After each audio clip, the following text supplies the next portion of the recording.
Germany is holding an international conference in Berlin to plan Ukraine's post-war reconstruction. Opening the meeting, the German Chancellor Olaf Scholz reiterated his commitment to provide massive economic assistance to Kiev. He said Russia's sustained drone attacks represent a new low point in its war. The abhorrent way of warfare only demonstrates one thing: Putin's Russia is desperate. The proud and brave nation of Ukraine will prevail. To ensure that it does prevail, together with all our friends and partners, we will resolutely continue to support Ukraine, politically, financially, in terms of humanitarian assistance, and also with arms. For as long as it takes, for as long as that support is needed. That was German Chancellor Olaf Scholz there. Well, meanwhile, the UN's nuclear watchdog, the IAEA, says its inspectors have regularly visited two sites in Ukraine at the center of Russian claims that Kiev is preparing a so-called dirty bomb, explosives laced with nuclear material.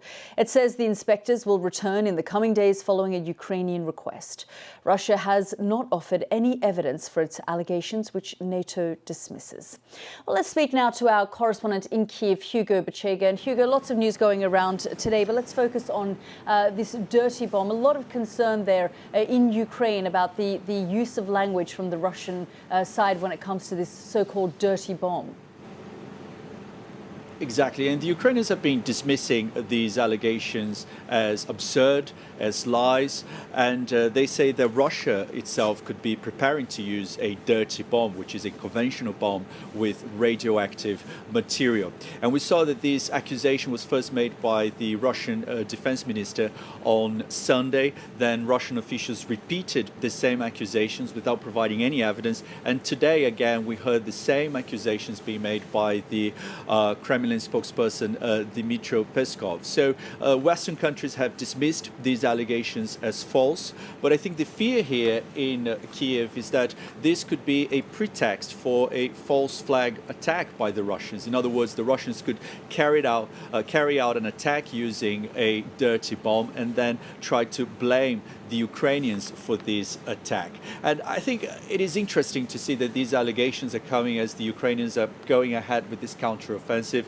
They are taking back territory that's been under Russian occupation. And now all focus is on Kherson, which is one of the 4 regions that President Putin claims to have annexed. The Russians are there and the Ukrainians are making advances, taking back territory there in that part of the country. So I think the fear here, and it is the fear that's been voiced by some Western countries as well, is that Russia may use this dirty bomb allegation as a pretext for an escalation in this war. Hugo, thank you so much for bringing us up to date there. Well, let's speak now to Patrick Bury. He is from Chatham House and he joins us now. Thank you so much, Patrick, for joining us here on the programme. We just want to better understand what a dirty bomb is. If you could just help our audiences understand that. Good afternoon, Yelda. I'm actually from the University of Bath, but yeah, essentially it's exactly like Hugo said. It's a conventional explosive which has fissile nuclear, material, radioactive material, should I say, attached to it, and the conventional explosion spreads the radioactive material over a wider area. And the actual effects of it are somewhat debated about how successful it is, but it's generally seen as something that could be in a sort of military terms useful in terms of denying an area. So if you were to detonate it around maybe an empty, let's talk about Ukrainian example, for example, an empty city or a half evacuated city like Kherson, it would then deny that space to the Ukrainian army who are trying to attack into it, make it much more difficult for them to advance. I think, as Hugo said as well, I'd agree that the idea of the Ukrainians detonating a dirty bomb is pretty absurd. Yeah. But anything to muddy the waters with the global audience. Yeah, I mean, and we've seen these sorts of things around false flag operations. I mean, essentially, that's how this war began, with the Russians pointing the finger of blame at the Ukrainians, saying that they were about to launch some kind of operation themselves. Yes, this is what they always try to do, and it's not really aimed at anyone in the West, but it more about people in the global audience, and we're talking India, China, Brazil, etc. And if they can sow any kind of doubt and Like, that it's what aboutism? Oh, well, what about this? What about that? Disinformation, any kind of thing to muddy those waters and give them a greater freedom of action.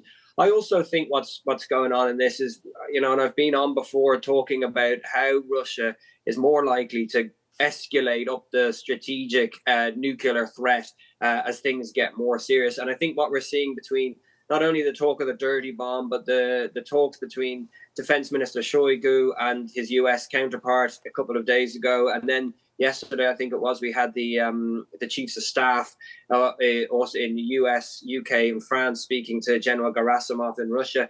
I think what you're starting to see is the early parts of moving up that escalatory ladder. Okay, Patrick, we'll have to leave it there, but that's Patrick Bury from the University of Bath. Thank you so much for joining us. Thank you.